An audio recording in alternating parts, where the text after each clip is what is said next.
Good afternoon बच्चों। जैसा कि हम सब बच्चों इन दोनों संकट की घड़ी का सामना कर रहे हैं, इस कोरोना वायरस जैसी महामारी ने चारों ओर अपना स्थान बना लिया है और पूरा जनजीवन अस्त व्यस्त हो चुका है। और इस संकट काल में लगभग सभी विद्यालय और सभी कॉलेजेस बंद हैं, बच्चों की पढ़ाई लिखाई काफ़ी प्रभावित हो रही है। तो ऐसी स्थिति में, ऐसी हालातों में विद्यालय ने आपके लिए ऑनलाइन पढ़ाई शुरू करने की ये योजना बनाई है। तो मैं चाहूँगा कि सभी बच्चे अपने घर पर स्वस्थ रहें, सुरक्षित रहें और जो भी सरकार द्वारा निर्देश दिए गए हैं उसका पालन करें और अपने आप को बचाएं। तो आइए, क्लास 9th के लिए आज पहला लेसन है, ग्रामर का क्लास शुरू होने जा रहा है। तो आप सभी बच्चे सामने ऑनलाइन हो जाएं और लेसन 1 जो है ग्रामर का वो है the sentence and its types, वाक्य तथा उसके प्रकार। तो आपको छोटे क्लासों में बहुत पहले ही आपने वाक्य के पहले आपने अक्षर पढ़े होंगे, आपने शब्द पढ़े होंगे, आपको कॉन्सोनेंट और वोवेल्स के बारे में आपको ज्ञान होगा कि how many vowels are there. हाँ, स्वर कितने होते हैं, there are 5 vowels, A E I O U का ज्ञान आपको होगा। बाकी जो हैं 21 आपके जो लेटर्स हैं वो कॉन्सोनेंट्स के हैं, व्यंजन के हैं। तो सबसे पहले क्वेश्चन है कि सेंटेंस क्या है, व्हाट इज़ अ सेंटेंस। हम अपने मुंह से जो कुछ भी कहते हैं तो हमारे मुंह से शब्दों का एक समूह निकलता है ना। Whatever is we speak, है ना, we speak in words, we speak in a group of words and that group of words is called a sentence. So the definition of a sentence is that a sentence is a group of words which has a full meaning. In other words, we can say a sentence is a group of words which makes a complete sense. वाक्य क्या है? शब्दों के समूह को वाक्य कहते हैं, जो पूरा भाव व्यक्त करता है, प्रकट करता है। जैसे रवि राइट्स अ लेटर, है ना, आई एम गोइंग होम, है ना, हरी इज़ अ गुड बॉय। तो जो कुछ भी हम बताते हैं, जो बोल रहे हैं, तो हमारे मुंह से शब्दों का जो ये समूह निकल, जो ग्रुप निकल रहा है, वो ग्रुप ही मिलकर वह एक वाक्य बनता है। ठीक है ना। तो वाक्य क्या है, शब्दों का एक समूह है जो पूरा भाव प्रकट करता है। तो आप एक बार फिर से सुन लें, उसे नोट डाउन कर लें अपने कॉपी में। मैं धीमी गति में एक बार बोल रहा हूँ, ध्यान से सुनिएगा कि what is a sentence. A group of words, a group of words which makes a complete sense. फिर से कहूँगा, अ group of words which makes a complete sense is called a sentence. For example, Shyam is my friend, Shyam मेरा मित्र है। He is a good boy, वह एक अच्छा लड़का है। ठीक है। तो सेंटेंस आपको समझ में आ गया कि सेंटेंस क्या है, ग्रुप ऑफ वर्ड्स है। अब सेंटेंस के types, how many types of sentences are there, वाक्य के कितने प्रकार होते हैं। हालांकि पिछली बार आप 9th और 10th के कोर्स में या यूं के हाई स्कूल के कोर्स में सिर्फ 4 प्रकार के वाक्य बताए गए थे, 4 काइंड्स ऑफ सेंटेंस बताए गए थे। लेकिन अभी विगत वर्ष में एक टाइप बढ़ाया गया है। तो कुल मिलाकर अब आपके कोर्स में 5 प्रकार के वाक्य हैं जो निर्देशित किए गए हैं आपके कोर्स के अनुसार कि there are 5 types of sentences. 5 types of sentences वो क्या हैं? पहला आपका है assertive sentence, ASSERTIVE, assertive sentence. Hindi अर्थ जिसका है विधि सूचक वाक्य। विधि सूचक वाक्य, सरलतम शब्दों में कहें तो साधारण वाक्य। ठीक है, जिसको हम सिंपल सेंटेंस भी कह सकते हैं। तो असर्टिव सेंटेंस। दूसरा आपका है इंटेरोगेटिव सेंटेंस, तीसरा इंपेरेटिव सेंटेंस और चौथा आपका ऑप्टेटिव सेंटेंस और पांचवा और आखिरी एक्सक्लामेटरी सेंटेंस। सबका हिंदी अर्थ आपको बता दूं, फिर से एक बार दोहरा लीजिए और उसे नोट डाउन कर लीजिएगा प्लीज़ बच्चों। ठीक है, ध्यानपूर्वक लिखिएगा।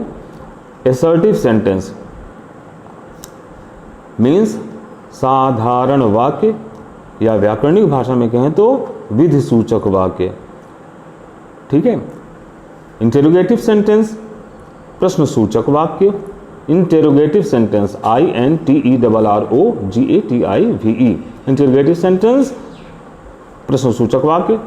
Number 3, imperative sentence, IMPERATIVE, imperative sentence, प्रार्थना सूचक वाक्य या आज्ञा सूचक वाक्य है।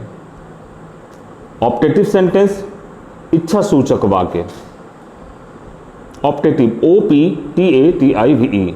पांचवा और आखिरी है exclamatory sentence, EXCLAMATORY, exclamatory sentence means भावसूचक वाक्य। अब सभी सेंटेंस, ये 5 प्रकार जो हैं, इन पांचों प्रकार के सेंटेंस जो हैं, है ना, सबका भाव, सबका अर्थ अलग है, सबके कार्य अलग अलग हैं और उसी उनके कार्य के अनुसार उनका नाम रखा गया है। तो सबसे पहले जो आपने सुना एसर्टिव सेंटेंस। ना what is an assertive sentence? Assertive sentence क्या है ना, मतलब साधारण वाक्य क्या है, विधि सूचक वाक्य क्या है। तो विधि सूचक वाक्य ऐसे वाक्य होते हैं जो हमें किसी न किसी बात की सूचना देते हैं, किसी न किसी बात की हमें सूचना, जो हमें कुछ न कुछ बताते हैं। इंग्लिश में कहें तो what is an assertive sentence? An assertive sentence tells us something. An assertive sentence tells us something और डिनाइज समथिंग, या तो हमें कुछ बताते हैं, किसी बात की सूचना देते हैं या नकारते हैं। ठीक है, तो एसर्टिव सेंटेंस 2 प्रकार के हैं, या एफर्मेटिव और नेगेटिव, सकारात्मक वाक्य और नकारात्मक वाक्य। वैसे तो जितने वाक्य के जितने प्रकारों के नाम अभी मैंने आपको बता रखे हैं, तो सभी जो वाक्य होते हैं प्रायः 2 प्रकार के होते हैं, एक एफर्मेटिव और नेगेटिव। एफर्मेटिव सेंटेंस का हिंदी मतलब है स्वीकारात्मक वाक्य या सकारात्मक वाक्य, और नेगेटिव सेंटेंस मीन्स नकारात्मक वाक्य या निषेधात्मक वाक्य। तो एसर्टिव सेंटेंस क्या करता है, वो उसका नाम है एफर्मेटिव। उसका काम क्या है? एफर्म करना, किसी बात को वो या तो एफर्म करेगा या तो डिनाई करेगा, या तो निश्चय करेगा या तो उसको इनकारेगा, नकार देगा। जैसे रीता डांसेस, रीता नाचती है। अमित ईट्स, अमित खाता है। Hari does not read a book, Hari एक पुस्तक नहीं पढ़ता है। और Ravi is an intelligent boy, Ravi एक बुद्धिमान लड़का है। I do not go to school, मैं स्कूल नहीं जाता हूँ या जाती हूँ। इस प्रकार से आपने देखा कि एसर्टिव सेंटेंस 2 प्रकार के, एफर्मेटिव और नेगेटिव। पहला जो है वो एफर्म करता है, बात को निश्चित रूप से बताता है, सकारात्मक रूप से बताता है, अर्थात कि जो वाक्य कथन को स्वीकारता हो, जो वाक्य कथन को सकारता हो, उसे एफर्मेटिव सेंटेंस कहते हैं। एंड नेगेटिव सेंटेंस वो है जो कथन को निगेट करता है, तो है ना, the sentence which negates something, जो नकारता है। दूसरा आपका है interrogative sentence. What is an interrogative sentence? An interrogative sentence asks a question, प्रश्न सूचक वाक्य प्रश्न पूछता है। अब प्रश्न जो पूछे जाते हैं वो 2 प्रकार के हैं। एक प्रश्न ऐसा होता है जिसका जवाब यस या नो में दिया जा सकता है, और एक प्रश्न ऐसा भी होता है जिसका जवाब यस या नो में नहीं दिया जा सकता। तो दोनों के नाम अलग अलग रखे गए हैं। तो जिन प्रश्नों के जवाब यस या नो में दिए जा सकते हैं, ऐसे प्रश्नों को यस नो टाइप इंटरोगेटिव कहते हैं या यस नो टाइप क्वेश्चन कहते हैं। हाँ, और ऐसे प्रश्नों की अंग्रेजी शुरुआत वर्ब से होती है, हेल्पिंग वर्ब से होती है, और हिंदी शुरुआत जो क्या से होती है।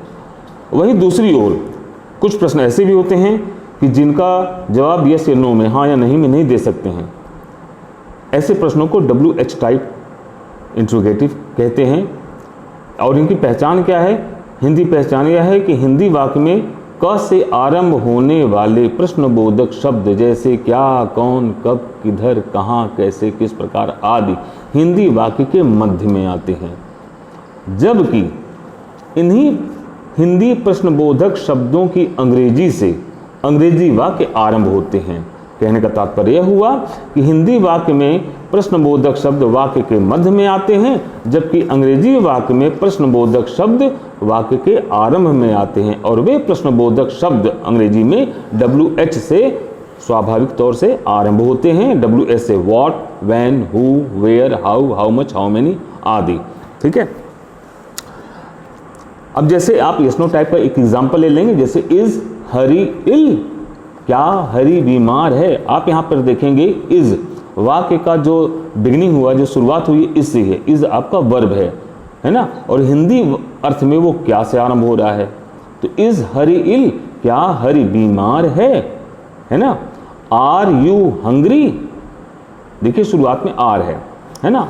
आर का मतलब अगर बीच में रखा जाए तो हैं या हो, लेकिन अगर वही आर वाक्य के आरंभ में आए तो उसका हिंदी अर्थ में क्या शब्द जुड़ जाएगा, और तब उसका हिंदी अर्थ निकलेगा क्या हैं, क्या हो, है ना। तो आर यू हंग्री, क्या तुम भूखे हो या क्या आप भूखे हैं। समझ में बच्चों। तो ये जो है ये यस नो टाइप, ठीक है ना।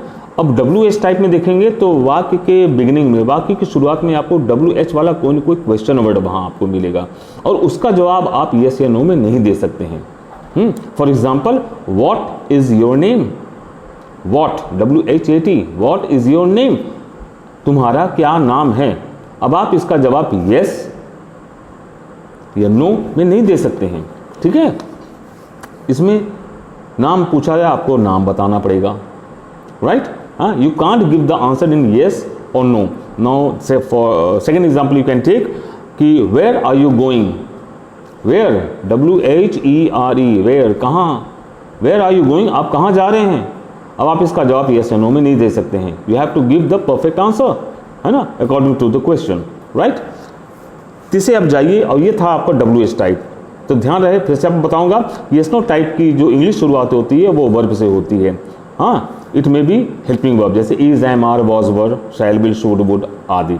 और जो WH टाइप जो क्वेश्चंस होते हैं, WH टाइप इंट्रोगेटिव होते हैं, वो WH वाले किसी न किसी प्रश्नबोधक शब्दों से वाक्य का आरंभ होता है। तीसरा आपका है आपका इंपेरेटिव सेंटेंस, जिसे हिंदी में कहते हैं आज्ञा सूचक वाक्य। नाम से ही जाहिर है, आज्ञा सूचक मतलब कि ऐसे वाक्य जो आज्ञा प्रकट करते हैं, और आज्ञा ही नहीं, आज्ञा के अलावा, माने आज्ञा मतलब आदेश, तो आदेश है ना, निवेदन या प्रार्थना कहते हैं, सलाह, सुझाव, प्रस्ताव, राइट, कमांड। हाँ, हिंदी में हुआ।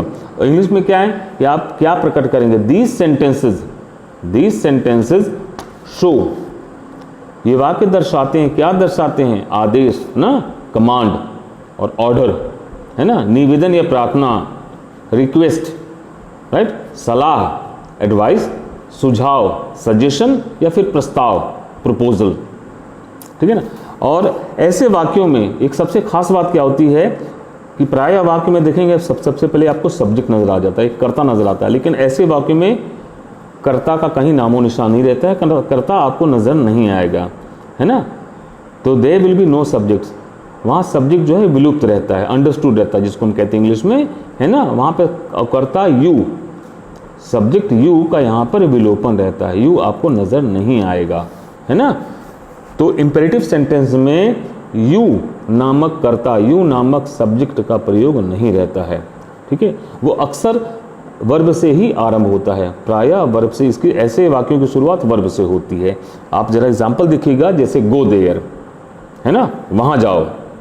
अब आप देखें सबसे पहला आपको वर्ड गो मिला है, गो क्या है, आपका वर्ब है ना। और किस अंदाज में बोला गया है, जिस अंदाज में बोला जाए उसी अंदाज से में पता चलता है कि क्या प्रकट कर रहा है, वो आज्ञा प्रकट कर रहा है, ये निवेदन प्रकट कर रहा है, कि सलाह, कि सुझाव, की प्रस्ताव, ना, गो देयर, वहाँ जाओ। तो ये क्या प्रकट किया, एक कमांड, एक ऑर्डर प्रकट किया, तो ये ऑर्डर प्रकट कर रहा है। दूसरा देखिए, अगर उसमें प्लीज लगा दें, प्लीज गो देयर, ना, कृपया वहाँ जाओ या कृपया वहाँ जाइए, ये रिक्वेस्ट प्रकट कर रहा है ना। तो प्लीज ये आपका एक सम्मान सूचक शब्द है, किसी से निवेदन किया, प्लीज निवेदन सूचक शब्द, प्लीज शब्द से ही पता चल जाता है कि यह किसी न किसी से निवेदन, है ना, करने के लिए इस शब्द का प्रयोग किया गया है। तीसरा आप देखेंगे एग्जाम्पल देखिए, ऑलवेज स्पीक द ट्रूथ, सदैव सत्य बोलिए, ये उपदेश दिया जा रहा है ना, ये उपदेश दे रहे किसी को, ठीक है ना। अगला देखेंगे, get out of the class, कक्षा से बाहर निकल जाओ, ऑर्डर, है ना। कम हियर प्लीज, यहाँ आइए कृपया, अर्थात कृपया यहाँ आइए। प्लीज शब्द के बारे में आपको बता दूं कि प्लीज को जब हम वाक्य के आरंभ में रखेंगे, है ना, तो वाक्य को सीधे सीधे लिखते जाएंगे, अंत में फुल स्टॉप आता है, बीच में कहीं कॉमा नहीं आएगा। लेकिन जब प्लीज को हम वाक्य के अंत में रखेंगे तो प्लीज के ठीक पहले कॉमा का आना बहुत जरूरी बेटा, अनिवार्य है, इस बात को ना भूलिएगा, ठीक है ना। कम हियर कॉमा प्लीज, या फिर प्लीज कम हियर, यहाँ कोई कॉमा नहीं होगा, प्लीज शुरू में रखते हैं तो, है ना। कम हियर के बाद प्लीज रखेंगे तो कम हियर के बाद एक कॉमा लगा के फिर प्लीज रखेंगे, फिर फुल स्टॉप रखते हैं। ये प्लीज के बारे में मालूमात कीजिए, ठीक है ना। फिर आप किसी को सलाह भी दे सकते हैं, इंपेरेटिव सेंटेंस के अंतर्गत सलाह भी आता है, एडवाइस आती है। जैसे डॉक्टर सलाह, क्या वही सलाह, वही एडवाइस जो डॉक्टर अपने किसी मरीज को देता है, वकील अपने किसी मुवक्किल को देता है ना। टीचर बच्चों को देता सलाह, है ना, बड़े लोग छोटे को देते हैं। जैसे एक एग्जाम्पल लीजिएगा, जैसे अभी आपने एक सलाह सुना, जैसे ऑलवेज स्पीक द ट्रूथ, ये सलाह भी है जिसमें उपदेश का भाव छिपा हुआ है। जैसे do not play with fire, do not play with fire, आग से मत खेलो, ये सलाह है। कोई बड़ा किसी छोटे को सलाह दिया होगा, है ना। फिर take this medicine twice a day, इस औषधि को, इस दवा को दिन में 2 बार लेना, ये सलाह है। जाहिर सी बात है कोई डॉक्टर किसी मरीज को सलाह दिया होगा, है ना। प्रस्ताव भी इसमें आता है ना, कि जैसे let us go to see a movie, चलो कोई चलचित्र देखने चलें, चलो कोई फिल्म देखने चलें, मूवी को जिसमें फिल्म चलचित्र, ठीक है ना। Let us go to see a film, चलो कोई फिल्म देखने चलें, या चलो कोई फिल्म देखने चलते हैं। यहाँ लेट अस का प्रयोग हुआ है, और लेट अस का मतलब होता आओ या चलो। अब आओ या चलो का मतलब ये नहीं कि कोई बच्चा सामने माने इधर आ जाओ या चले जाओ, नहीं, ये आओ या चलो जो है ये प्रेरक शब्द है, ये कोई ना कोई, है ना, कार्य को करने के लिए प्रेरित करने वाला शब्द है। जब हम लेट अस बोलते हैं इसका मतलब हम किसी को कोई कार्य करने के लिए प्रेरित कर रहे हैं, है ना। तो लेट अस प्ले क्रिकेट, ना, चलो हॉकी खेलें, है ना। तो ये चलो का मतलब कि प्रेरित कर रहे हैं आप किसी को, ठीक है ना, प्रेरणा दे रहे हैं। तो let us go to see a movie, चलो कोई फिल्म देखें, कोई मूवी देखने चलें। लेट अस प्ले क्रिकेट, चलो क्रिकेट खेलें, ये प्रपोजल है ना। और प्रपोजल जो किसके लिए इस्तेमाल करते हैं हम, प्रपोजल होता है प्रस्ताव, जिसको हिंदी में कहा जाता है, या तो शादी विवाह के लिए रखते हैं, है ना, या फिर मनोरंजन संबंधी कार्य के लिए जितनी बातें होती हैं उसको प्रपोजल कहते हैं, ठीक है। आइए अगला आपका है ऑप्टेटिव सेंटेंस। ऑप्टेटिव मीन्स इच्छा सूचक वाक्य। इसमें क्या प्रकट होता है, ये वाक्य क्या प्रकट करता है। इच्छा सूचक वाक्य होता है, ये कोई इच्छा, कामना, आशीर्वाद, अभिशाप, ऐसे भावों को प्रदर्शित करता है ना। तो an optative sentence, an optative sentence shows, क्या शो करता है, आपका विश, है ना, विश मतलब इच्छा होता है, आपका आशीर्वाद ब्लेसिंग, श्राप प्रकट करता कर्स, इट्स। तो एन ऑप्टेटिव सेंटेंस एक्सप्रेसेस, है ना, विश, ब्लेसिंग्स, कर्स, ठीक है। फॉर एग्जाम्पल देखेंगे क्या क्या। और हाँ, बता दें कि ऐसे वाक्य जो हैं मे से आरंभ होते हैं। An optative sentences, an optative sentence start with word may. May वाक्य के आरंभ में आता है, और वाक्य के अंत में एक्सक्लेमेटरी मार्क का आना निहायत ही ज़रूरी है। फॉर एग्जाम्पल देखेंगे, मे यू गेट मनी, मे जिसके अंदर भाव छिपा हो, भगवान करे, है ना, ईश्वर करे, तो मे यू गेट मनी, उन्हें भगवान करे तुम्हें धन मिले, भगवान करे तुम्हें धन मिले। मे यू लिव लॉन्ग, है ना, भगवान करे, ईश्वर करे तुम दीर्घायु हो, लंबे समय तक जियो, चिरायु हो।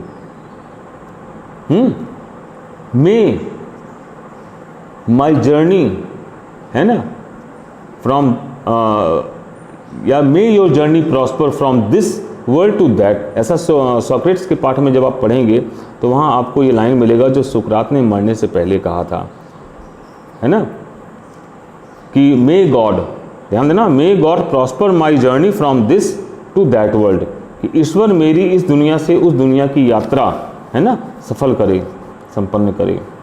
तो इसमें मे या मे गॉड से वाक्य आरंभ होता है और वाक्य के अंत में एक्सक्लेमेटरी मार्क आता है। आपको कुल एक एग्जाम्पल दे दिया जाए, जैसे इसमें आशीर्वाद प्रकट होता है तो मे यू गेट मनी, ईश्वर करे आपको धन प्राप्त हो, ठीक है ना। मे शी लिव लॉन्ग, ईश्वर करे वह लंबे समय तक जिए अर्थात वह दीर्घायु हो।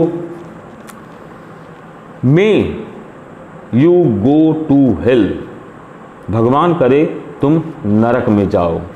अभी आशीर्वाद तो हो ही नहीं सकता बच्चों, है ना, ये अभिशाप है, आप श्राप दे रहे हैं, किसी को कोस रहे हैं, है ना। जब कोई किसी से तंग आ जाता है तो कोसने भी लगते हैं, है ना। भगवान करे तुम सब नरक में जाओ, तो may you all go to hell, है ना। इसमें भी आपको अंत में आपको एक एक्सक्लेमेटरी मार्क रखना होगा।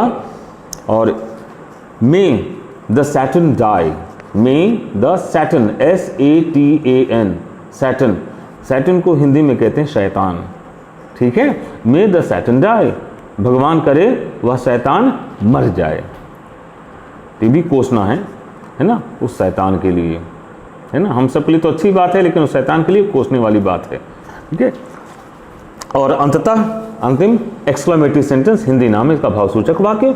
और भावसूचक वाक्य क्या प्रकट करता है? हृदय के अंदर के विभिन्न भावों को, है ना। कहने का तात्पर्य हुआ कि हृदय के अंदर वो प्रसन्नता, दुख, है ना, और क्रोध, ऐसे भावों को प्रकट करता है। जो इनर फीलिंग होती जो हार्ट की, द सडन फीलिंग जो होती हार्ट की, उसको प्रकट करता है। तो what is an exclamatory sentence? An exclamatory sentence shows the sudden feelings of the heart. It shows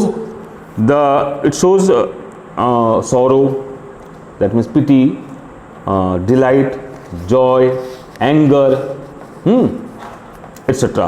For example, what a terrible rain, कितना भयंकर बरसात है। What a shame, कितनी लज्जा की बात है। How beautiful this scene is, कितना सुंदर यह दृश्य है। Alas, he is dead, अफसोस वह मर गया, हाय वह मर गया। Hurrah, we have won the match, hurray हम मैच जीत गए।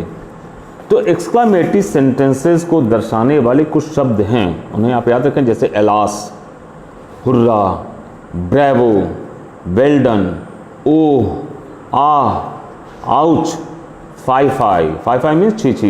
ये वो शब्द हैं जो दर्शाते हैं एक्सक्लेमेटरी सेंटेंसेस को। आज यहीं पर आपका पाठ समाप्त करता हूँ और अगली कक्षा में इसे मैं प्रैक्टिकली आपको बोर्ड पर लिख के बताऊँगा और समझाऊँगा। और जो भी कुछ आज आपको बताया गया, कृपया इसे घर पर अध्ययन करेंगे और ध्यान से पढ़ाई करेंगे, क्योंकि बेटा इस लॉकडाउन में जो समय हम व्यतीत, सभी कष्टमय जीवन सब व्यतीत कर रहे हैं, लेकिन इसे नाजायज़ न जाने दें बच्चों, क्योंकि आपका जो भविष्य है इसी पढ़ाई पर निर्भर है। तो हम अपने समय को ज़ाया नहीं जाने देंगे, ठीक है। इसका भरपूर हम लाभ उठाएं और घर पर रहें, स्वस्थ रहें, सुरक्षित रहें। थैंक्स बच्चों, धन्यवाद।